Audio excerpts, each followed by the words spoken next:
সবাই অনেকদিন পর বড় ভিডিও দিলাম, তো আমার পেজটাকে সবার প্রথমেই বলছি ফলো করে দিও আর ইউটিউব চ্যানেলটা সাবস্ক্রাইবার করে দিও। তো আজকে আমি রান্না করছি হচ্ছে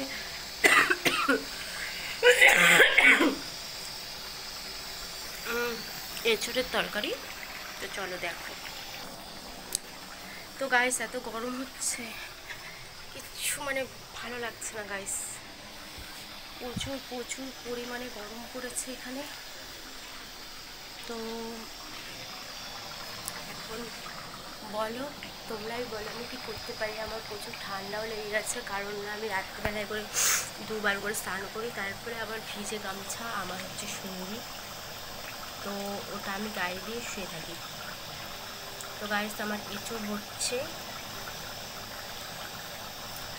এত গরমে আবার রান্না করতে ইচ্ছা করে না। অনেকদিন পর আমি তরকারি রান্না করছি, আমি করিনি এতদিন তরকারি, ঠিক আছে। কারণ আবার এত গরমে আমার ইচ্ছেই করে না রান্না করতে। কী করবো গাইস, এত গরমের মধ্যে 45 যাচ্ছে, ভাবা যায় বলো। আর আমাদের ওখানে কি সুন্দর ঠান্ডা, আর এখানে কত গরম। এত প্রচুর কষ্ট হচ্ছে, প্রচুর। তো গাইস তোমরা কী করছো, আর প্লিজ আমার চ্যানেলটা সাবস্ক্রাইবার করে দিও, ঠিক আছে।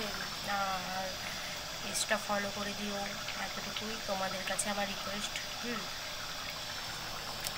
তো আমি কিছুদিন পরে বাড়িতে যাচ্ছি, কিছুদিন পরে যাব। বাড়িতে গেলে হয়তো আর বড় ব্লগ দিতে পারবো না, তো ব্যস্ত হয়ে যাই প্রচুর। আর একটা ছোটো ভাই আছে, তার সাথে আশা করবো দেওয়ার চেষ্টা করব, ঠিক আছে। তো টাটা বাই, কালকে আবার দেখা হবে অন্য ব্লগ নিয়ে।